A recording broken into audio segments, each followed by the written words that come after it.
Welcome to Fan for Racing Radio. I'm Fan for Racing Sharon, and joining me for tonight's show is Sal Segala.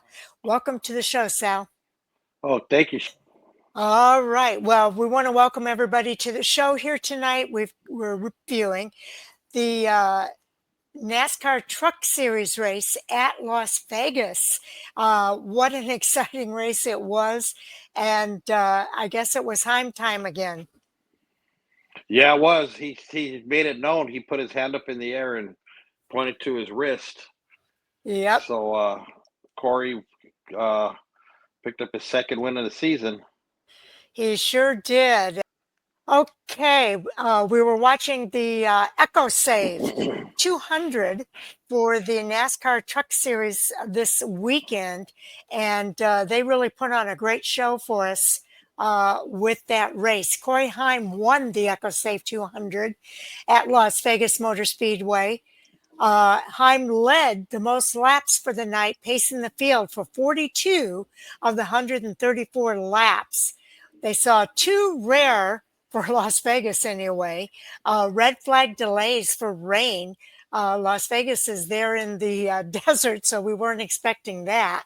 The win was the second of the season and first at Las Vegas and the 13th of Corey Heim's career. Grant Enfinger finished second, followed by Tanner Gray, Ty Majeski, Lane Riggs, Stuart Friesen, Raja Caruth, Chandler Smith, Matt Crafton, and Tyler Ankrum are your top 10 finishers.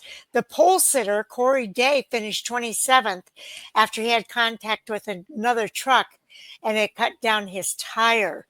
The stage one winner was Ty Majeski. The stage two winner was Tyler Ankrum. There were 21 lead changes among 12 drivers and 4 cautions for 34 yellow flag laps. The average speed of the race was 107.01 miles per hour. And the highest finishing rookie of the race was Gio Ruggiero in 15th place. So a lot of really good things there. But Corey Heim comes up with his second win, Sal. Yeah, this time Corey made sure it wasn't going to be because of because of another competitor getting DQ'd. He got out there in front, and just made his made a statement, that he's going to be tough to beat this year. He's not going to be a one of those slouches. Yeah, We've he's seen it. of championship caliber, that's for Oh sure. yeah, and I'm sure it had to have not set too well with them to have the season that he had last year and have Ty Majeski, a one race deal, to win the championship. When you look at the stats that Corey had last year, all the wins, and everything pointed to him being the champion. Then it comes down to one race, especially at a 1 mile track. I think NASCAR needs to move it to a 1.5 mile track and make it more of a pit stop slash talent slash race like that. But either way, congrats to Corey Heim. Congrats to Grant Enfinger. Seen him back up in the, contending for wins again. Tanner Gray, great job, finishing third. Lane Riggs, fifth place finish, after, man, he had the save of the day. I thought he was in the wall and pulled that save off, and then, Yeah. and then, He's had some good saves. yeah, then, Raja Caruth, back up there in the, seventh. So it's going to be interesting. Matt Crafton, the old veteran, still looking for that Vegas win. Yep, he'll get it. Now, the fastest lap bonus went to Ty Majeski on lap 7. He had the fastest lap of the race at 30.26. So, congratulations for Ty Majeski getting that extra bonus point. Only a couple of drivers running into some major problems. The drivetrain went out on lap 17 for Stephen Maluzzi. That was on lap 17. Lap 92, Jack Wood was out because of an accident. Other than that, everybody else finished, they might have been a few laps down. but most of the drivers finished on the lead lap, with 23 of the drivers finishing all 134 laps. Sal? It was a good race for especially for Vegas. You know, Vegas is always such a. I stopped shooting over there because it's just, you know, the only thing missing is, you know, the bands and you know, everyone else, you know, that goes to the parade, or the equestrians, the horses, you Mm-hmm. know, running around, because it seems like all they're doing is parade laps. But you know, it's a stop. People like it because it's Vegas. You know, hey, I get to go to Las Vegas. I have a friend who first time he's covered this race, and he was just so excited to walk down the strip. So I want to ask you a question here with regard to the rookies. Gio Ruggiero was the highest finishing rookie in 15th. Andres Perez de Lara, Dawson Cram, Connor Mozak, Tony Breidinger, Frankie Munoz. Is Gio going to run away with it this year, you think? I think he will. Gio is that good of a driver.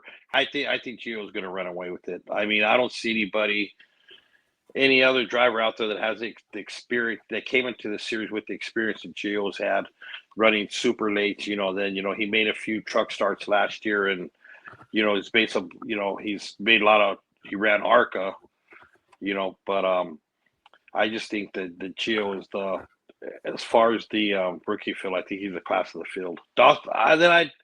Then Dawson Sutton. We forgot about Dawson Sutton with Rackley Roofing. Mm-hmm. You know, ready with the, you know, Dawson could be another. He could be another threat. Well, I think especially as the season progresses and we get into the second half of the season, we might see more people contending for that with Gio. Oh yeah, I think so too. You know, and you know, as far as the other ones, Connor Mozak, yeah, possibly. Tony's gonna be. She'll be there. She'll have her good weeks. She'll have her bad weeks. I know a lot of people are down on the women drivers.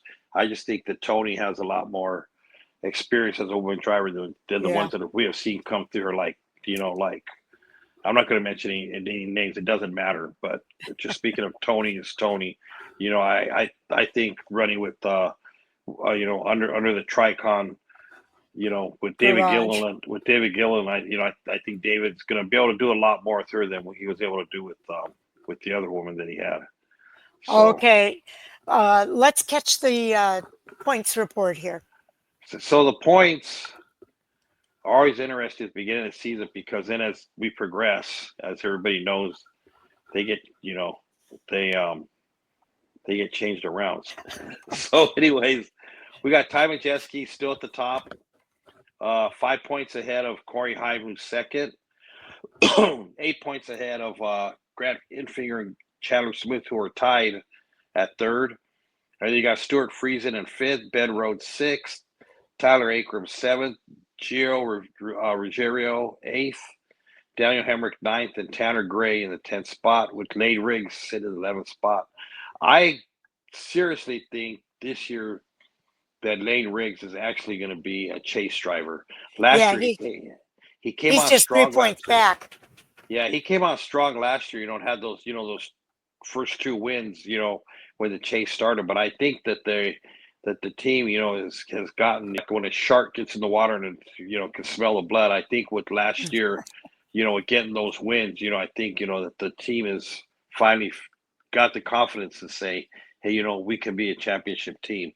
So, like I said, it's still early in the season. Um, you know, it's good to see Daniel Hemrick in there. You know, I think Daniel's also running one of the Bill McAnally trucks this year, the number 19. Yes. So he's bounced around. He's had his go at trucks. He's been to Xfinity. He's been to Cup. He's been nowhere, Ghost, and then all of a sudden, like Casper, he popped out, and now here he is in a truck again. So Yep. Yep. it's good to see him back. But you know, we're starting to see the cream of the crop, you know, kind of rise a little bit. Yeah, a lot of people have one playoff point for a stage win, but only Corey Heim has 10 playoff points already with his two victories. So he is kind of way ahead already at this point. But we'll see how that plays out. Uh, do you think he'll win again at Homestead, another 1.5 mile track? It's going to be interesting. Um, there's still, I mean, I think Matt Crafton still has some in his tank.